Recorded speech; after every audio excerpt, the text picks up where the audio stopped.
مسلمانان رونو دی قرآن مجید کی یو صورت تے ورکوٹے صورت تے چاگے تا سورہ کوثر ویلے کی دا دی صورتو دیر فضیلتون دی فرمائے چی کم سلے دا دی صورت لس کرت روزانہ معمول جوڑ کے خپل چی دا بزا لس کرت روزانہ یا دا شپے یا دا ورزی تلاوت کوما فینزا پیدے بوتا رب العالمین ورکی فینزا پیدے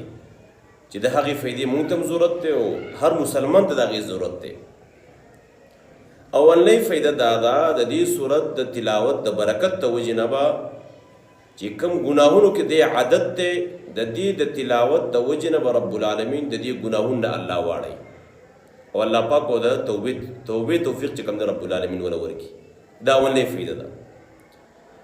دویم د دې صورت فایده دا ده چې کم سړی د دې صورت تلاوت کوي الله تبارک وتعالی بوتا د جناب نبی کریم صلی الله علیه وسلم په خوب کې زیارت رب العالمین نصیب کی. الله اکبر. د امام الانبیاء زیارت په رب العالمین په خوب کې نصیب کی چې کم سړی د دې صورت تلاوت د شپې یا د ورځې لس کرته چې کم دی دا د دې تلاوت کوي. دریم د دې صورت فایده دا ده چې رب العالمین به ورته بے فنا رزق وسیع رزق رب العالمین به چې کوم د دې ته ورکړي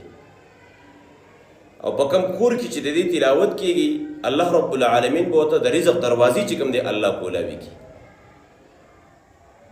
څلورمه فایده دا د دې صورتو چې د دې صورت د برکت او تلاوت د وجې نه هر مشکل هر پریشانی هر بیماری رب العالمین به د دې صورت د تلاوت د برکت د وجې نه الله پاک ختم کړي. او فینزمه فایده دا ده چې رب العالمین به د دې صورت د برکت د وجې نه هر شرعي حاجت به رب العالمین چې کوم دی پوره کړي. نو زما عزتمندو محترم مسلمانانو وروڼو لس کرته مونږه کوشش داسې وکړو انا اعطیناک الکوثر فصل لربک وانحر ان شانئک هو الابتر. ورکوټې صورت دی خو چې مونږ تاسو انشاءالله عزم وکړو